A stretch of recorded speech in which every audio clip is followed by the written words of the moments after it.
Erasmus For All is a single program for education, training, youth and sport for the period between 2014 and 2020. It will replace the current programs Youth in Action and Lifelong Learning.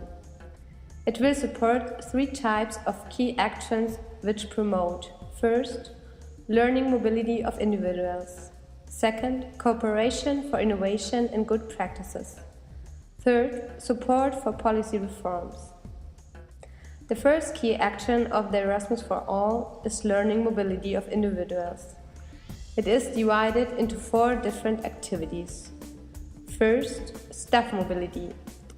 It is aimed at teachers, trainers, school leaders and youth workers.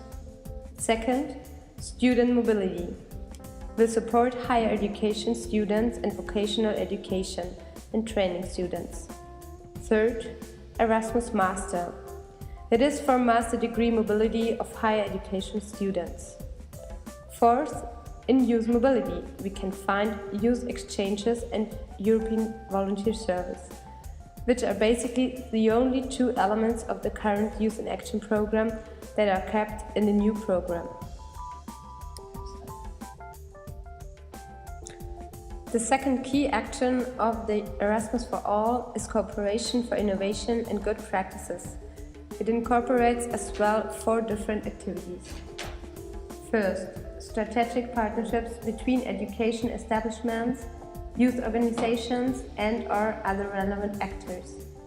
Second, large-scale partnerships between education and training establishments and business in the form of Knowledge Alliance for Higher Education and Sector Skills Alliance. Third, IT support platforms, including e-twinning.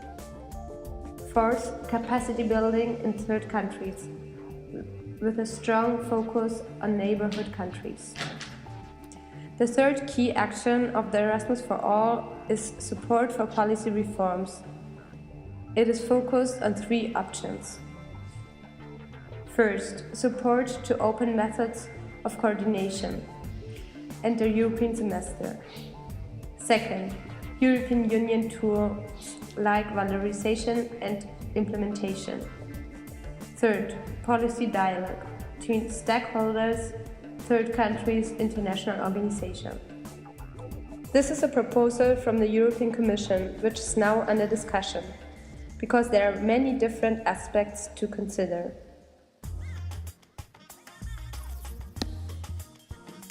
Let's see the economist's point of view. From an economical point of view, the Erasmus For All is ideal, especially in the light of the current economic crisis. Firstly, Erasmus For All, being one program, will be easier to manage, easier to monitor and easier to do financial audits on, even on a national level. Moreover, with one program, the European Commission will spend less on administration and will therefore be able to spend more directly on young people and to support more large-scale projects. With better monitoring and more funds for projects, the quality of these projects will improve and will therefore result in better future employment for young people. But how NGOs view this might be a different story. In fact, although the European Commission is saying that Erasmus For All emerged following wide consultation with young people, NGOs and other stakeholders, the truth is that out of almost 8,000 people who answered a questionnaire produced by the Commission itself, 87% were in favor of a separate program for non-formal education for youth. As things stand with Erasmus For All, the opportunities for non-formal education will be very limited.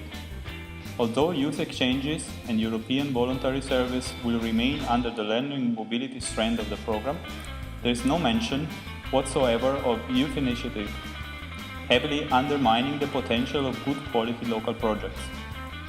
Countries with no national funding structures for young people will be hit badly in the face, and the future of youth work in these countries is definitely at risk. The focus of Erasmus For All seems also to lie mostly on more educated, higher educational students, and while funds seem to have been increased, in actual fact, more funds will be allocated to formal education. But what will happen to the funds available for projects involving young people with fewer opportunities is a question that remains to be answered. Last but not least, Erasmus For All does not mention administrative grants for European NGOs and networks, thus undermining the very valid work that NGOs are already doing. However, questions remain.